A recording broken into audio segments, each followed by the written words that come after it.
What If, Marvel's unique animated series based on interesting questions like, what if the first Avenger was a woman? Episode 1 starts out with the Watcher talking about how a single choice can branch out into infinite realities, which wasn't even the case until the very end of their last show, by the way. He's going to guide us through these different realities. Captain America's story is recapped, and he says a single choice created a whole new hero. We go to when Peggy and Steve walk into the lab. Dr. Erskine asks Peggy if she'd be more comfortable in the booth in what sounds like a demeaning tone, and judging by the rest of the episode, that might have been what it was. She says no, and the Watcher says that's the moment that created a new universe. Steve lays in the chamber, and while they're getting ready, Peggy sees the guy that causes the explosion early. He triggers it, shoots who I think is Chester Phillips, and Steve. They need someone to get in the chamber, and Peggy does it, and becomes a super soldier. Colonel Flynn says this. What an absolute failure. $60 million and all the hope in the world down the drain. I was promised peace and salvation. Instead, I get a girl. This is the theme for the whole episode. I know it's the 1940s, but this is all it is, and we get so much of it already.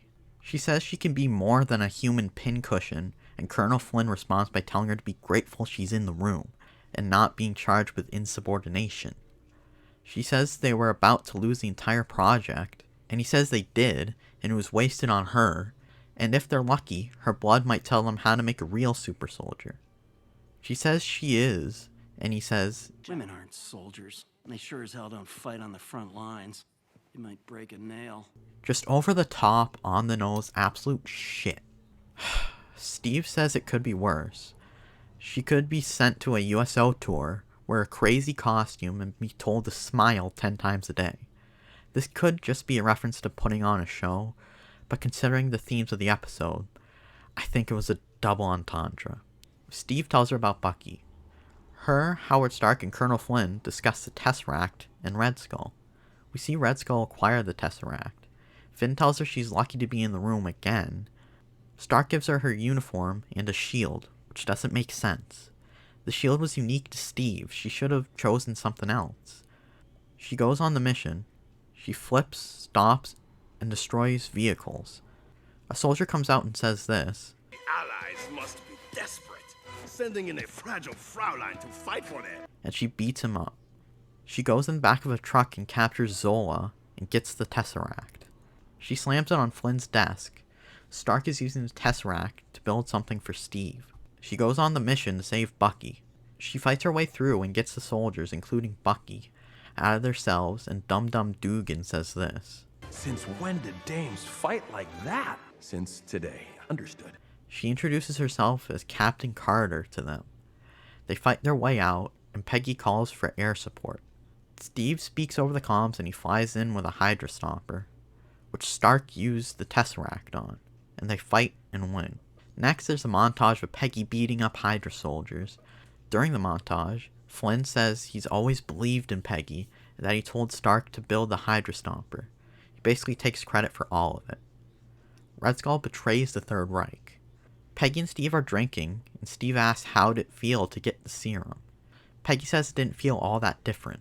Meanwhile, Steve in our timeline went through significant pain to become a super soldier. When she got the serum, she didn't even make a noise. Steve tells her how great she is, and Peggy says this.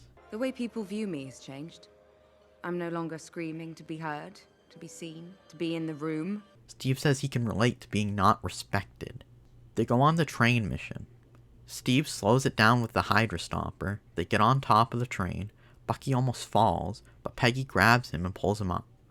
Bucky says this. Woo! Thanks! You almost ripped my arm off! Steve rips open the train and walks into a room with a bunch of explosives. They explode and Steve seemingly dies. They all jump off the train to safety. Flynn argues about the Hydra Stomper being indestructible with Stark, and Peggy gets mad at them for not acknowledging Steve. She walks away and Flynn says this. She should never have been in the field in the first place. She goes to interrogate Zola, and he tells her he'll tell her nothing. Cut to Peggy in the war room, saying he told her everything. She says Red Skull believes he can unleash an interdimensional force that will lead Hydra to world domination, and if that fails, world annihilation. She tells Flynn he's lucky to be in the room. She gives a motivational speech, and they go to where Red Skull is.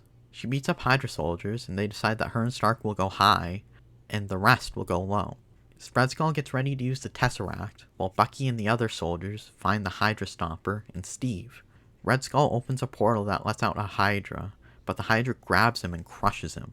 Steve gets in the Hydra Stomper and they charge it up with the thing it was on. I have no idea what it's called. Stark goes to the control panel to try and figure out how to close the portal, and the Hydra grabs Peggy and smashes her against a wall. She grabs a sword, which is conveniently just sitting there, and cuts off its tentacle. He tries to close it, but it still has Peggy. She uses the sword to stop him, and Steve and the others show up. She gets out, and the soldiers shoot at it. The Hydra gets bigger, and Steve flies the soldiers out to safety. Stark says the Hydra is holding the portal open, and Peggy says she'll push it back to hell. She charges and starts pushing it. Steve comes back and the Hydra Stomper runs out of power. They have a conversation similar to their last one in Captain America: The First Avenger, and she pushes it through, along with herself, and the portal closes. Cut to the beginning of the first Avengers movie, basically, when Nick Fury and Hawkeye are experimenting with the Tesseract. They use it, and she comes out of the portal. Fury tells her the war ended almost 70 years ago. The Watcher says her one choice gave birth to a whole new history, and gave the multiverse a new hero. He says these are his stories, and he observes all that transpires here, and he does not, cannot, and will not interfere. And again he says he's the Watcher, in case you forgot, and the show ends. I wasn't expecting to like this, but this was extremely bad. I mean, I was shocked at how terrible it was. It's basically her fighting sexism and fascism. There's so many on-the-nose comments, I can't tell you how many there were. I know it's the 1940s, but geez, man. I could have expected one or two maybe, but it was the whole fucking show. The animation was fine, but they made Peggy look like a man when we know she's not even close to that. Her shoulders are extremely broad, and she looks like a bodybuilder. The serum is supposed to make you stronger and at peak physicality, but it's not supposed to make women look like a man. There's a precedent for this in the comics. She looks feminine, not like a bodybuilder.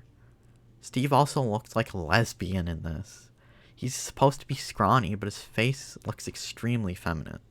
The acting was okay. I will say, Bucky was terrible in this. He sounded like he was having trouble reading and was drunk at the same time. The rest were fine. They weren't voicing the characters the same way they would in the movies. They voiced them like they were animated and more goofy sounding, and they really leaned into it. The action just felt like it was meant for Peggy to just show off. Look at me, I'm the bestest ever. She just demolishes everything and has no issues at all whatsoever. She even does stuff Steve didn't do with the serum. I don't think he ever did the stuff with the vehicles. I might be wrong, but the only thing I recall was him holding the helicopter down in Captain America: Civil War.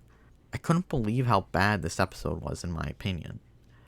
I was expecting it to be feminist, but my god was it ever.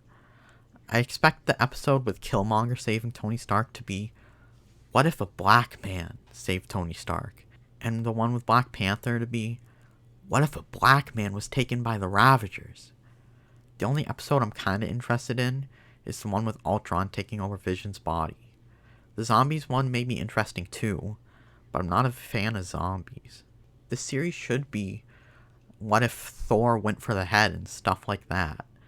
Not this basic shit. I thought I'd do the series episode by episode because I don't think they're really connected. And let me know if you like this format and want me to do this for shows going forward. I hope you liked the review. Let me know what you thought of the episode if you watched it. Did you like it, hate it, love it? Let me know. Like the video if you liked it, subscribe if you want to see more, comment, share. I have another channel called The Thoughtful Outlaw Sports, where I talk about basketball, baseball, football, and anything else sports related I'm interested in. So check it out if you're interested, and I'll see you next time. Bye-bye.